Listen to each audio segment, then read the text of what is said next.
Welcome, everyone, to this episode of the Sync Your Life podcast. I'm so excited to have one of my new friends, Bree Gordon, here. She is a speaker and a podcaster. She's really got such a plethora of knowledge as it pertains to trauma and connection and just relationships in general. And so we as women need more of that. We need to be really learning on how to really maximize our relationships because, as I heard a really famous person say recently, your life is about your relationships, right? Like if you take away the relationships in your life, what do you have left, really, right? So it's all about keeping your health a priority and maximizing the potential of your relationship. So Bree is going to talk to us a little bit about that. We're going to dive into some awesome questions today. I'm going to give you a little background on her first before I get her started. She is an experienced speaker on trauma and connection. She's worked with dozens of universities, nonprofit organizations, and for-profit businesses from around the US, including the University of Miami, the Alzheimer's Association, and the Stoneman Douglas community in Parkland, Florida. She's been featured in multiple national media platforms, including NPR, Broadway World, and Very Well. With a degree in board certification in music therapy and 13 years experience working in medical and community settings, she is highly respected for her clinical work, as well as her success in creating jobs in the field of creative art therapy. She hosts a weekly podcast called The Mindful Mentor. I'm a huge fan. You guys need to check that out. Focused on building a culture of self-awareness and empathy. So Bree, welcome to the show. Hey, Jenny, thank you so much for having me. I really appreciate it. So we got to do a little bit of a swap. I got to be interviewed for Bree's podcast a couple of weeks ago, and now here she is on ours. So I'm so grateful that you're here, and I'm so glad that our paths have crossed because I just think it's so cool when women can come together and empower other women. And I know that you were a new mom, right? And so we've kind of bonded over that. We were just joking before the call started about how she had to run into her baby's room in the middle of a nap to grab her charger. And we've all been there. That third guest in the background, you know why. Absolutely. That's so funny. I mean, we both were just like, yes, we've been there, and that has to happen sometimes. That's what happens when you're a working mom and you're working from home, things like that happen. So awesome. So there's so many things that I want to touch on today with Bree. And so we're going to kind of let this conversation flow where it flows. The first thing that I really want to dive into is obviously she has experience and background in trauma and trauma-informed care. And so what I'd really like to do is just start off, because I know there are going to be women listening who probably hear that word and they think, trauma is not something that I've necessarily experienced, or they associate trauma with something really tragic. And so what I'd like to do is just ask you, is trauma tragic, or how would you define trauma as far as the average woman listening? How would you, what could that look like? Absolutely. And you know what, I think less and less we are hearing that word and getting the sticker shock from it and thinking, no way that could possibly apply to me. And part of that is coming out of this increased sense of self-awareness. But also part of that is really sad that now we have all entered over the last few years specifically into a space where we can relate to this idea of feeling trauma or traumatized by something. So to me personally, stepping away from the Merriam-Webster definition of things, I don't have one definition for trauma because as one of my former guests and become a friend through this internet connection that we've all enjoyed over the last few years, Trauma Queen Christy, she's an awesome social media account to follow. She came on my program and she said, trauma is relational, right? She gave this analogy of being in a car accident and maybe one car is totaled and someone is really hurt and the other one, just the bumper fell off and they walked away fine.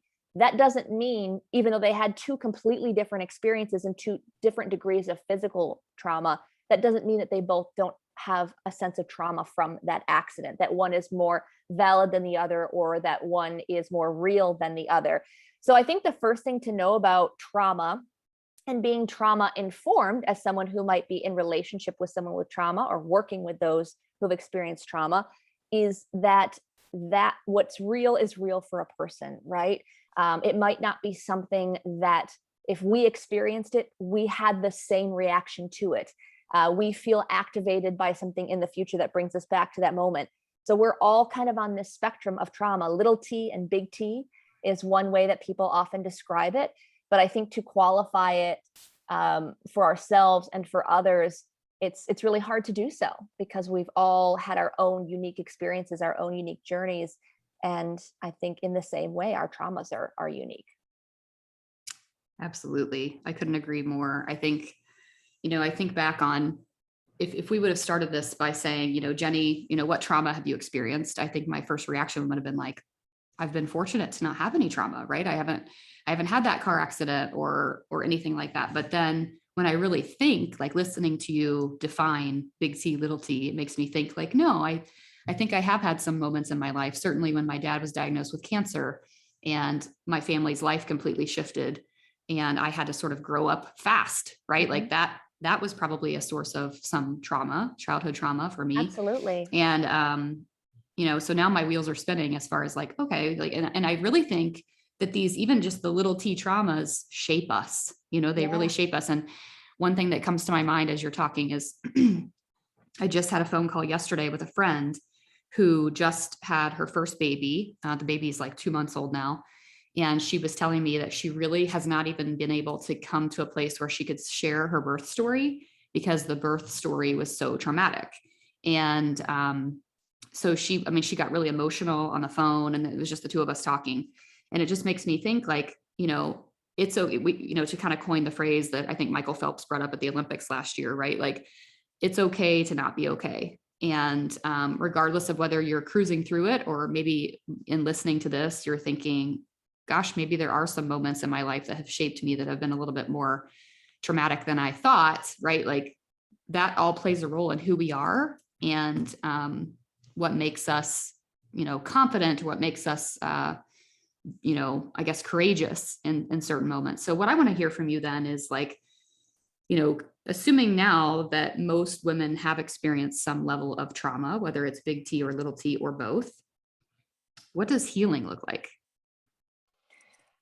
Ooh, so you talked about in the beginning, right, the importance of relationships that we're in. And I know I am not the first person to say this. In fact, I was just listening to a podcast this morning with Lewis Howes on School of Greatness, which I think we've talked about before, being fans of that program. And I feel like this comes up in almost every interview he has as well, that the most important relationship that we have is with ourself and knowing ourselves. And again, I know so much of what you talk about in terms of health and hormones and all of these intimate details we need to be invested in knowing about ourselves. So that's the only place healing can start from, right? And I have such an intimate relationship with this, both personally and professionally. And one of the examples that I often give is that when I was starting my work with the Stoneman Douglas community, so I worked as a trauma informed music therapist with that community. Beginning in June, after the shooting, which coming up on the 4th anniversary, actually, of the Stoneman Douglas shooting in February 14th. And so we began a summer camp with the survivors in the community in June of that year. So there was no PTSD at this point, right? It was just trauma. Like it was just actively in trauma. This community was just sorting through the aftermath at this point. And so, we started this series. It was 6-week camp. And then the following year, we did another 6-week camp and dealing with a whole other host of things that would come up after a year anniversary and all of this. So holding a lot for these kids, right? And I've pretty much identified that throughout my entire career, I've been working with trauma survivors, whether it's with World War II vets that saw active duty, Vietnam vets, Korea War, Holocaust survivors. I've worked with dozens of Holocaust survivors here in South Florida. I work in addiction with survivors of childhood trauma. So I really started to see through working with these students, survivors of gun violence, that this is something that has marked my career. This is something that does connect us, no matter your age, your background, your culture, your language, your circumstances. Having a traumatic experience, unfortunately, does connect us. So fast forward kind of a few years of working in this space and being really hyper aware of what I'm holding for these individuals, what I'm taking home with me, what I have space for, or what I thought I had space for, without checking in with myself. That's the operative sentence here. And at the end of that second camp, I was so crippled over. I was walking with a cane. I remember I had jury duty like 2 days after the camp ended, Oh and I my. got myself from the 5th floor of the parking garage across the street into the courthouse. I live in Palm Beach County, so it's a pretty substantial courthouse, right? We get kind of unfortunately pretty infamous cases here. So I got myself there, and I'm completely crippled over on a cane. Now, I know this might not be a visual representation for everyone, but I'm 35 and this was a couple years ago. So pretty unusual. And the person just kind of took one look at me and was like, kudos for getting here, but you can go home. We'll give you a pass. Like, you look like you're struggling way too much to sit here for 6 hours to hear your name called, which I really appreciate that person. So I went back home and started to think, what is this? I think I'm too sensitive for massage. Don't really feel comfortable with chiropractor. So, made an appointment with a physician who said, have you, ordered MRIs, all that. Have you been in a car accident? No, I just led a trauma camp with gun violence survivors, school shooting survivors for 6 weeks, and held all of that.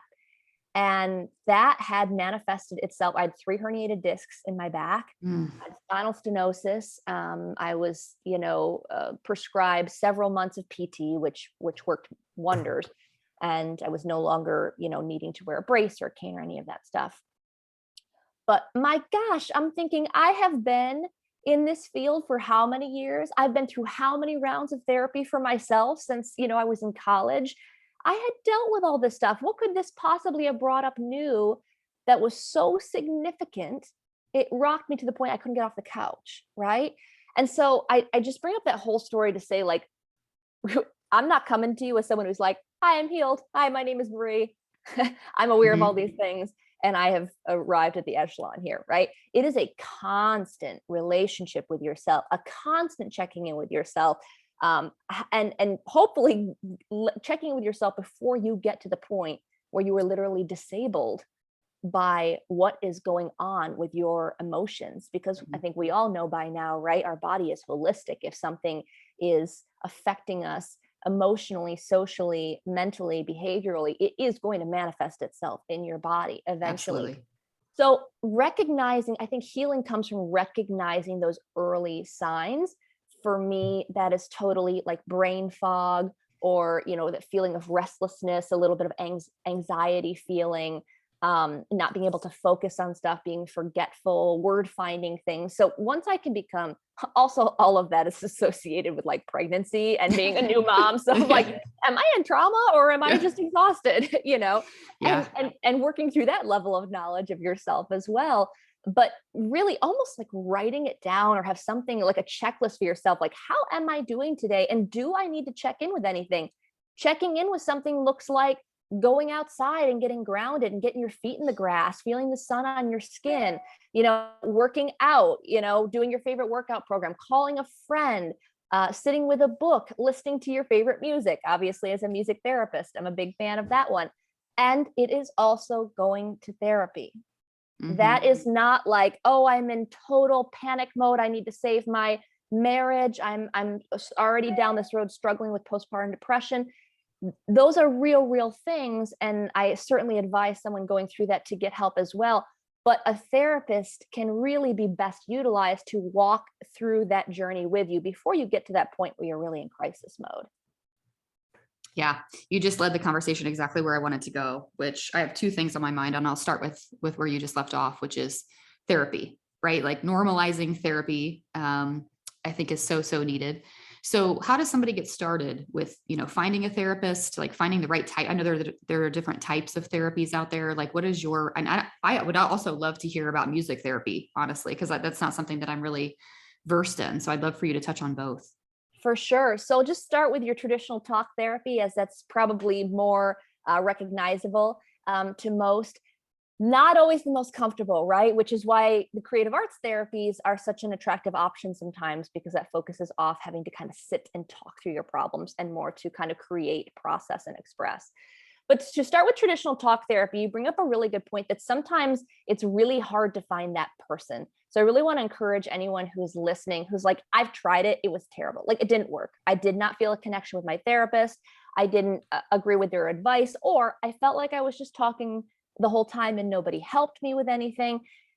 Those styles that don't work for you may work for someone else, but that's not how every therapist operates. So I do encourage people to try on a few therapists. Like, like you would test drive a car, quite honestly. And I think any good therapist would understand that it's really true good work is going to come out of a strong relationship. It's not going to come from one session.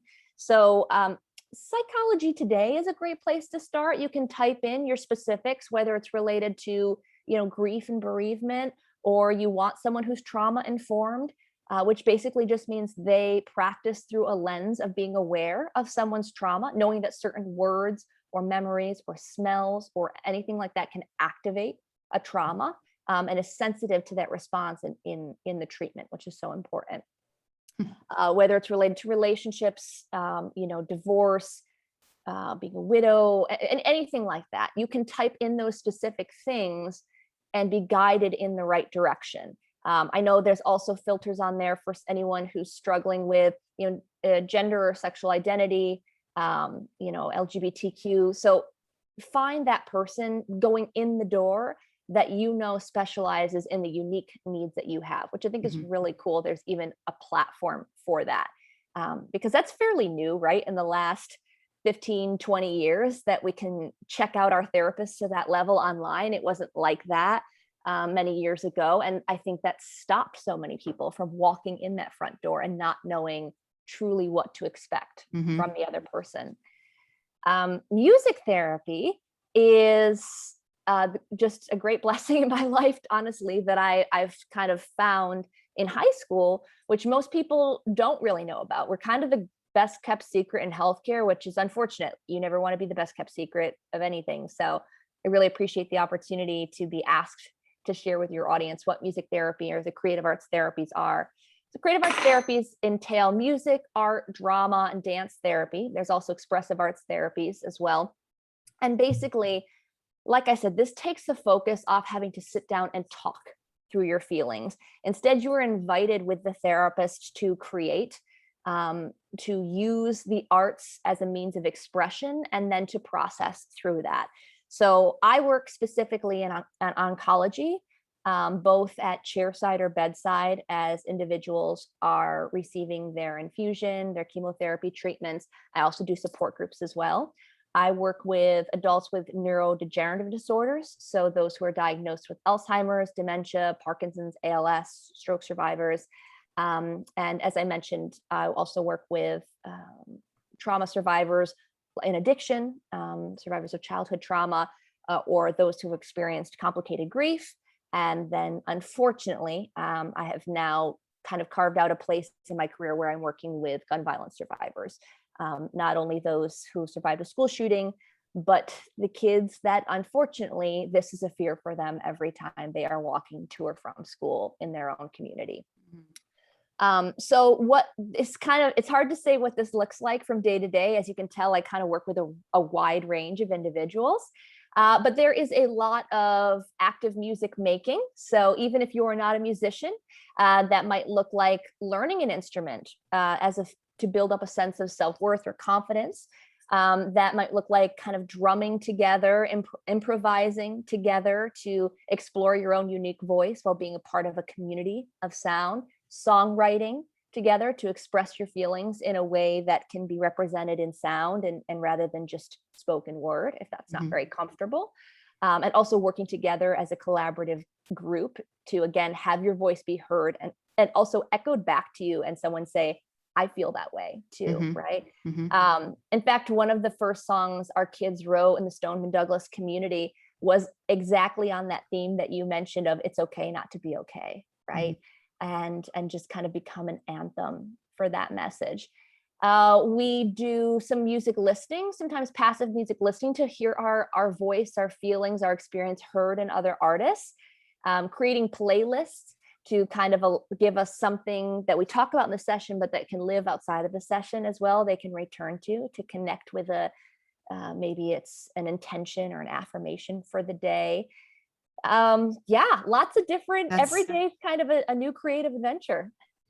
Well, first of all, for anybody, listening to this, we are video recording. And so I realize that you're not going to see our video recording. But when Bree mentioned music therapy just now to answer the question, her entire face lit up. And so I wish you guys could have seen that, but just a total glow was there. And it's funny because maybe it's coincidence, maybe not, but my husband and I are big fans of, we've been watching the newest season of Queer Eye.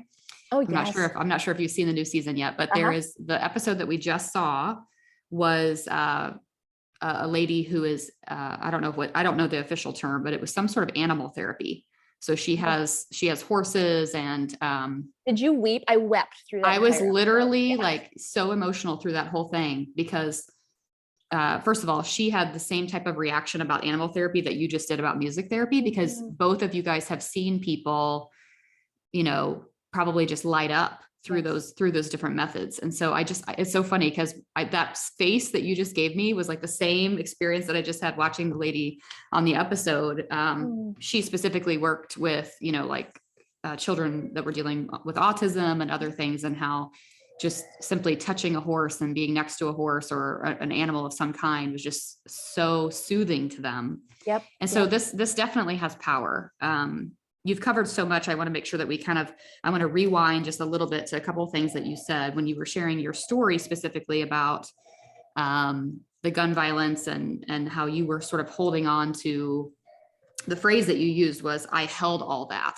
I held all of that. So in other words, and then you mentioned a little bit later about how stress and trauma can really manifest in the body. Right. Yep. And so as a personal trainer, that caught my attention, because one thing that I've really just had to learn about myself too, is where in my body do I carry stress? Yes. And that's something that I just wanted to kind of call attention to really quick, because, you know, when I was first starting my yoga journey several years ago, the yoga instructor who I've had on the podcast, my friend Jen, she's on a previous episode, she would talk to us each time we would start a yoga class. She would say, you know, before we would set our intention for the day, she would say, okay, like where do we need to work? Right. And some people would say my shoulders, and some people would say my hips, and some people would say my glutes or my legs. Right. And so everybody carries their stress in most likely, like usually for me, it's my shoulders, right? Like for everyone, it's different, but everybody carries their stress in certain places of the body. And how do you find out where that is for you? Well, if you don't know, starting movement, like starting a daily practice of exercise, can really show you where you're achy, right? Like when you wake up in the morning and you're like, oh, my back, right? Most likely you're carrying it in your back.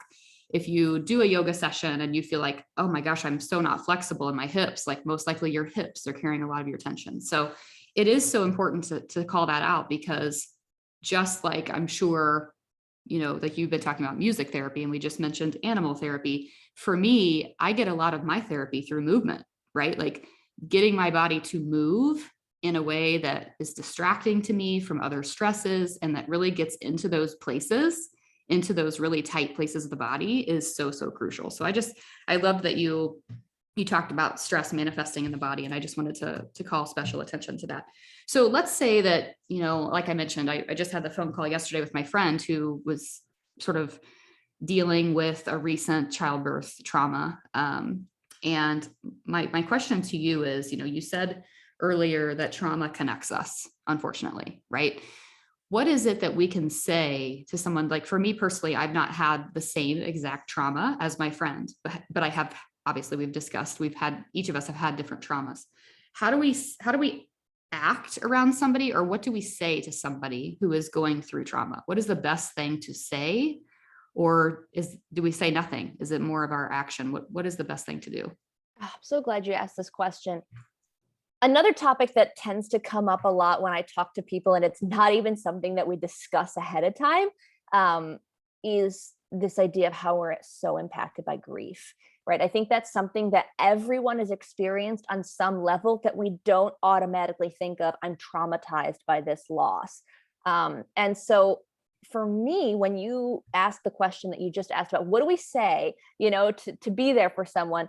Well, I think back to when I was a kid, and when I was 7, my dad passed away, and it was very, you know, sudden. And actually we lived in 2 different countries at the time. So I hadn't even seen him for a few months. So the whole concept of a parent loss, not even having been around that person, just getting a phone call, it would rock anyone's world. But then I'm really on the cusp of this like magical thinking when you're 7 years old, right? So I'm on this cusp of like, okay, so, so they're in heaven, but what does that mean? And is this real? Or there's so much to sort out at that age, processing a loss like that. So I'm already feeling that space.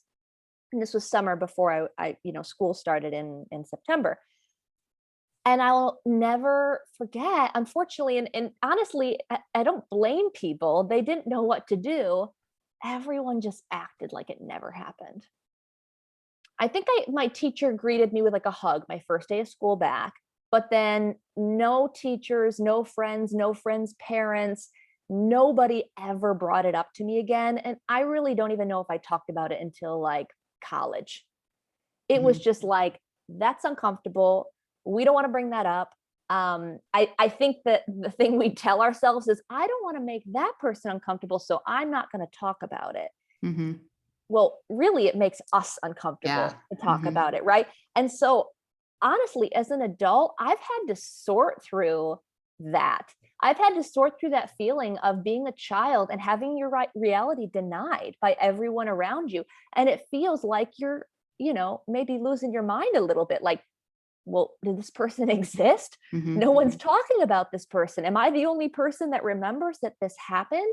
And it's really isolating. It's really difficult. And so, thankfully, as I got older, I had a lot of resources, and I was really encouraged by my mom to sort this out in therapy. And thank God for music, because getting connected to choirs and musicals and opportunities to be on stage and be in community with people just changed my life completely, obviously, as an adult, but certainly as a child as well. So taking that experience now, and I've gone back to work and volunteer at a couple of children's bereavement camps, and I see in these kids, resources I wish had existed for me in my small town when I was going through it. And it's just to sit and listen. Goes Mhm. back to that holding space. You don't have to be a therapist to hold space for someone, right? Your job is not to have the answer. You're not going to be able to solve this problem for this person, because solving the problem would be to bring this person back, and you cannot. Or if, and I'm just speaking to grief specifically, but for any trauma, to stop that car accident, to stop that um, you know physical attack, sexual abuse, whatever happened that is trauma, the bullying, whatever happened to this person that they identify as traumatizing in their life, you can't solve it. And as a recovering codependent person, that was a big lesson for me to learn. You cannot solve it for this person. You're going to drive yourself and the other person crazy the more you try. Just to sit with Mhm. them. Mhm. Honestly, people just want to be seen, be heard, have their story heard, have it be validated. We had a staff meeting for my creative arts therapy practice this week, and one of our therapists shared this Brene Brown quote that I'm going to mess up, but the essence of it was, what an honor it is to hear your story. Not, it's my job to do something to get it out and to solve it and to figure it out. It's just an honor to be that person that gets to hear the trauma story. If someone shares that with you, if someone trusts you enough and is brave enough to enter into that with you, please do consider that an honor, and just sit and be with it. Mhm. Yeah, that's exactly what I was thinking. I can't remember where I heard it. It might have been a Lewis Howes podcast, since we both love that one. That's something I listen to often, and I think he was interviewing a therapist several episodes ago. But he asked the same question of like, what do you do for somebody right in that moment where you clearly empathize with them, but and I think you're totally right. I think a lot of times our lack of saying something, or our lack of uh, even doing something, whether it's bringing a meal or whatever, it makes us feel awkward because we don't know exactly what to say or do. And so then we just don't do anything at all. And I think Right. that's the worst response, right? Like that's what you were just saying. But I remember the person answering his question the same way and saying that the whole idea is to hold space for them and to literally just tell them that I don't have the words right now. I don't know exactly what you're going through. I don't know what I can say to make you feel better, but I just want you to know that I'm here to hold space for you, and I'm here to sit with you. And that's enough. Yeah. So that's And beautiful. conversely, too, if you are someone who is struggling with something and you want someone to talk to, I had a friend last week who was going through a challenging time, send me a text message like, I have some things I want to talk through. Do you have the capacity for this right now? Do you have the Mhm. time, the space for this right now? If not, let's find another time. And I just like, wow, what a beautiful way to initiate that connection. She knows that it's nighttime and I've got a little one and I'm coming back from one responsibility or whatever. And not only did I appreciate the text because she was making sure I knew it was important what she had to share. She wanted me to be able to listen. But then I intentionally set aside the quiet time to listen to her Mhm. rather than just picking up a phone while the TV's on, my email's going, the baby's going, and Right. saying, "Yeah, I'm here for you. I'm totally listening." By setting that situation up for success from the beginning of it, I just thought was such a beautiful way to enter into a really delicate conversation. Yeah. Yeah. I love that. So I want to make sure that we have enough time to touch on relationships, right? And there's obviously we might just have to have Bree on for another, part 2, part 3, part 4, because like I've like made some notes and I've only touched on number 1 out of 6 items. So at this Happy to point, come back. but I do want to make sure we touch on it because, you know, I think maybe we'll start with this more general question and kind of go from there. But, I really think that, like we said at the very beginning, maximizing your relationships, and that sometimes means dismissing relationships, right? Like that sometimes means enhancing relationships.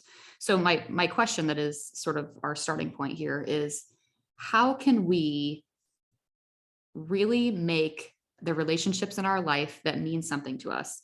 How can we bring intentionality to those Mhm. relationships? What does that look like? To me, everything honestly goes back to the exact same point, which is just being aware of your body. And I really, really like it. I'm going to integrate this into my life. As what you said is the best way to know that is to get up and start moving and feeling your body. And to your point earlier, that's where a creative arts therapist can come in, a dance movement therapist that can help you find not only that place where you're feeling tension, but also help you process through that, why you might be feeling what you're feeling. But that's such a great way. You don't need a therapist to wake up in the morning and to do yoga and to move, and to be in your body, be grounded in your body and truly feel that. So again, once you become aware of how you're feeling, you know, when I see that person text me or call me, I'm feeling it in the pit of my stomach. Mm-hmm. When this particular person asks me for the 10th time for a favor and yet they've never done a favor for me, I'm feeling a headache. I'm feeling tension about it. Or when this particular call texts me, I don't care what I will drop anything to pick it up because they are sunshine in my life and they are always there for me. And so if I can be there for them, that's a great thing. Or I know they're just going to call to cheer me up. Your body will always tell you if someone is a really good place to put your energy towards, or Mm-hmm. if it's draining you. Mm-hmm. And you'll feel that, as soon as we can separate this idea of people pleasing and codependency, and I know codependency kind of gets overused these days, and sometimes it's not an actual diagnosis and more just a tendency for people pleasing. I think the difference is actually it's not that you can't pour your focus and energy and love into people. It's that are you getting that back for yourself as well? Mm-hmm. Mm-hmm. Or as you said earlier, or is that draining you? Yeah. Is that zapping your energy? Is that hijacking your mind every time that person calls or texts you or shows up or you see them out? Are you beginning to dread running into them? That doesn't mean because those things are happening doesn't mean you can't see that person anymore. You can't talk to that person. I mean, that could be someone in your family. You can't avoid it. Right. It just means it's something you need to now address. Sit down and have a real conversation around, receive some, therapy or mentorship or supervision around those feelings, talk that through with a friend, and get some feeling, get some ideas back of how to move forward with that relationship or to make the choice to detach with love. Yeah. Lesson release is what I like to say. I Yeah. like that. Yeah. So when it comes to this, like this is such a I'm getting goosebumps about this because this is something that has, I think for me has been something that, it took me time to become body aware, right? Mhm. And it's it's also taken me time to become relationship aware, right? Like what relationships are serving me, what relationships bring me joy and good energy, what relationships are toxic, right? And so I've been in that situation that you just described where, gosh, every time I walk into this room where, you know, this particular person is, for example, I get this feeling in the pit of my stomach. Like I dread it. My energy changes. Sometimes I really will physically get like a headache or this tension in my shoulders, right? Yes. Like, again, coming back to that, where do you feel it in your body? But I mean, I'm thinking of one particular relationship where I literally I kept entering the room.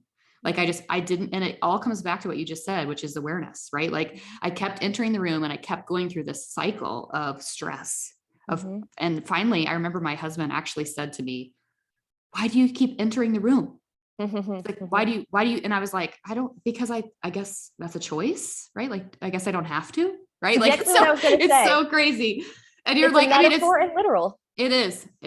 Yeah. And so one thing that I want to ask you is, you know, as a network marketer myself, that's what my business background is in, you know, I've had a lot of different mentorship type relationships with members of my team. And I've had, you know, obviously friendships, like I have, my two girls, obviously we've made friends with, you know, other parents that are the same age as my girls. And the one thing that I've come up against probably from the time I was in like the third grade is this struggle with female relationships.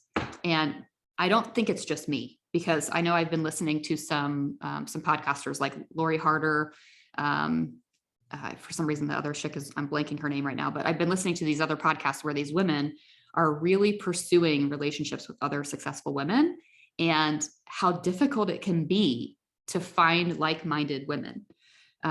So for me, for example, I'm thinking back to like elementary school days. My very best friend growing up all through elementary school was a boy. And looking back, I feel like it was very indicative of my personality, because I have always been very no drama, no, you know, cattiness, no gossip. Like that's just kind of been my thing. And so it was easier to be in a relationship with a boy. And I'm not trying to stereotype, but it was just like, I would rather have a friendship where we literally just played karate or we danced around or whatever. I didn't want to have the drama of the female relationship. And that has carried with me. I was in a sorority in college. I lead a team of over 500 health coaches. Like, I mean, this female relationship dichotomy, you know, it keeps coming about. And so what I'd like to know from you is, what are some things that you see in, whether it's in your own life or just in doing what you do, when it comes to female friendships, and how can we really truly connect with other women on a level that surpasses that drama and surpasses that cattiness? Whoa, that's what you want me to fit in? That's what I want you to fit in. Seconds? Yes. Yes. Wow.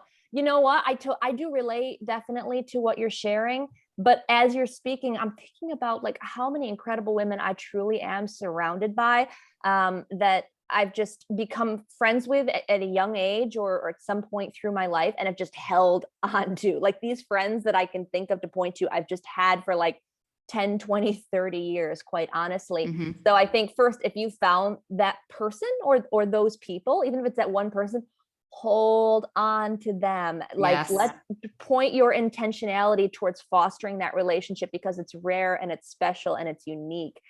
I think that honestly, if we're really in a room with a bunch of women having this conversation, there are more women that feel like we do than not.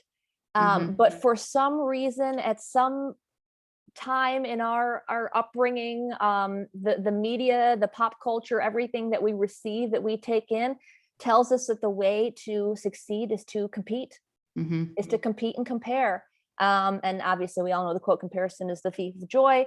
And I don't mean like compete, you know, if you're an athlete, you know, we're watching the Olympics right now, obviously being competitive is a winning strategy for many. But it's just how I think you have a relationship with competition. Are you competing with yourself yesterday? Are you competing with those around you to be the best of your craft? in what way are you doing it? Are you doing it in a way that's depleting you, that's tearing others down? Or is there a way that you can compete, be the best at what you are, while also encouraging, supporting, igniting the fires of your community? So I don't know if it's just, us as the outlier, and that it's a preferred characteristic to be competitive or catty or gossipy, things like these. These things exist, of course, but is it a trap that we kind of get stuck into out of, comfort, or it's just what we've done and Mhm. what we've known? And really everyone is searching to be on the other side of that and be in community. Mhm. I hope so. I think so. Yeah. Well, yeah, I think you're specifically calling out this concept that I've heard so much in pop culture lately, which is imposter syndrome, right? Like, Mhm. because we live on Instagram and Facebook and social media, and we see the highlight reel of someone else's life, right? Like, gosh, she seems to carry motherhood so easily. Look at her. She always has her makeup on. She's always so, these are the things that I see other women saying all the time. And I just recently started, I just have to call attention to this because I just started reading a book with my life coach. I do these little mastermind groups with my life coach. And we started a book that is a newer book called Think Again by Adam Grant. I'm not sure if you've read this book, but it's all about unlearning and this whole concept of not being so set in our ways, like being okay to change our mind and being okay with readdressing the facts and looking at things differently. And so he actually talks in one particular chapter about this concept of imposter syndrome and how it's kind of split down the middle. Like, some people are trapped by imposter syndrome. Like, they have this sort of perfectionism about them. They see other people, they compare. And then it's sort of, like I said, split down the middle, where another percentage of people is on the other side of that, who are letting that either fuel them or to learn from, to say, gosh, what can I learn from her? How can I, be better in my own life? Or how can I just ditch the comparison game and just be friends with this person, right? Like, at Yeah. at the end of the day. So it's so interesting. I think this is something that, like I mentioned before, Lori Harder has a book called Tribe Called Bliss. Also recommend that book because she talks specifically on how to navigate female friendships. When I started reading the book, I was like, is this book really about like how to have friends as like an adult woman? But it is about how to have friends as an adult woman, because I think you're right. I think whether it's society or social media or whatever the case is, I just think that this concept of imposter syndrome and comparison is such a toxic thing that's just living in our world. And if we can just, I have a friend that I'm thinking of specifically. She and I, we voice message each other on Facebook every day, and usually about nothing, like on my way to Trader Joe's, blah, blah, blah. And there are days where I message her and I'm like, okay, here's the deal. I'm going to rant to you like 25 voice messages. You don't even have to listen to them. I just need to get this off my chest. Right. And she listens, or she says, I'm here. Right. Like, she's holding space. I think you're right. Like, finding those friendships that are like that you feel like, I can be an open book around this person. I don't have to be somebody that I'm not. Like, that is so, so, so clutch. So, okay. I'm a podcaster. I have an Instagram account. So like, I understand the value of, beautiful content that you see, and I'm inspired by these things. But don't underestimate, that person that you can text and just be like, is my baby's poop normal? Like, Yeah, absolutely. like, We all need that. Right. I appreciate, the content that is created that looks so lovely, but I like when you swing your phone around and you show me the table that all your junk is hiding on when you've cleaned out your living room for this beautiful Instagram shoot. Like, that's real. That's humanizing. I appreciate the aesthetics, but I want to know you're a real person too. Mm-hmm. Mm-hmm. Yeah. So, okay. So as we wrap this up, I want to ask about you, Bree, the person. Now, maybe outside of this music therapy, outside of what you do for a career, what does your day-to-day look like from the time you wake up to the time you go to bed? What is your maybe routine or no routine? Like, what does it look like for you? How do you pour into yourself so that you can serve others? Well, my routine is much more structured now that I have an infant, that's for sure. I have a regular wake up time. I've been a business owner for a while. I've been working in the field the entire time, so I do have a bit of a structure as far as when my sessions are. but for the most part, I can control my schedule, which is definitely a huge value to someone like me. But now we have a wake up time, and I'm nursing, so I'll nurse my daughter, and then we'll come downstairs and have a play time. And then we're supposed to have a nap time, but as you might be able to hear in the background, that is on its like 10th iteration of not going so well. But so, I'm kind of structured around that. I typically will be in the field just about every day of the week. I have some sessions, whether that's a virtual at home or I go into a skilled nursing facility, a hospital. I think those are the two, or a home are the primary places I'm going to work with individuals at this time. So kind of ebbing and flowing through that during the day, coordinating with my childcare coming into the house, rushing home to relieve them and be there for my baby. So there seems to be a lot of rushing during the day, which is why it became really important for me pretty early, like 10, 12 weeks, when my child was 10, 12 weeks old, to get established with a bedtime. So, we'll do the dinner, bath, story, bed, all that stuff. And then from 8 till 11, yeah, I do stay up till 11. That's for me. That's for me and my husband, to binge a show, sit on the patio and have dinner together. Just at least, even if we're not talking, just being together, that just feels really important. Oh, we take a walk. That's the most important part of my entire day. At 5 o'clock, when we're both home from work, we take a walk with my daughter around the neighborhood for an hour. And that is something we do not break. Yeah. If we, and barring any kind of strange thing that interrupts that time away from the TV, away from our phones, just the three of us, we've met so many more of our neighbors. Like, we know what basketball team is practicing at the court, and my husband will hop in and play ball with the kids, and we know what soccer team and dad and kid is shooting goals. I love that, right? And that's something we never did before having our daughter. I mean, we really didn't even know our neighbors. We just don't live in a community that comes out a lot and talks. So now that we are intentionally outside, walking, knowing people, waving, starting conversation, it's become my new favorite part of my day. Yeah. I love that.